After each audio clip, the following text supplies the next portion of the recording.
এটি আমি বড্ড ভালোবাসি। আজ বহুদিন বাদে রান্নার মশলা সাজিয়ে বসেছি। আজকাল আর ভিডিও করা হয় না। ইলিশ মাছ এনেছিল, তাই জন্য ভাবলাম ভিডিও করি। পেটে খুব ডিম হয়ে গেছে, সেই জন্য এটা মালাইকারি করব। তাই নিয়েছি অল্প একটু কাজু, পোস্ত, তিল, রান্নাটা হবে সাদা তেলে। আর এটা নিয়েছি কোকোনাট মিল্ক, এটা ব্লিঙ্কিটের। আর এখানে কটা কাঁচা লঙ্কা আছে, আমি একটু ঝাল বেশি খাই তাই কাঁচা লঙ্কা বেটে দেবো। এই ইলিশ মাছটার মধ্যে কিছুটা পোর্শন বাড়ির সবাইকে দেওয়া হয়ে গেছে, কারণ আমাদের জয়েন্ট ফ্যামিলি, সেজন্য আমি দিয়ে খেতেই পছন্দ করি, এটা আমার বাবা মার শিক্ষা। আর বাকিটা আমি রান্না করছি, সবটাই দেখাবো কিভাবে হবে। এদিকে কড়াই গরম করতে দিয়েছি, তেল দিলাম।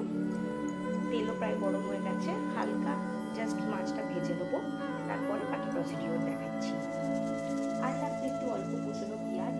কুচনো পেঁয়াজটা তেলে ছাড়বো মাছটা ভাজা হয়ে গেলে। পেঁয়াজটা দিয়ে দিলাম।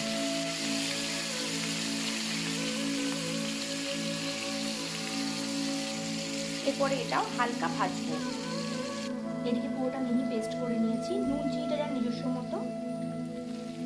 পেঁয়াজেও হালকা নুন দিলেই ভাত ফ্রাই করবো, গোল্ডেন বাদামি হওয়া অবধি।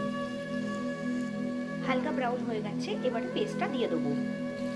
অনেকে পোস্তর বদলে দই দেয়, আমি এটা পোস্ত দিয়ে করছি। এবারে মিশিয়ে নেবো ভালো করে।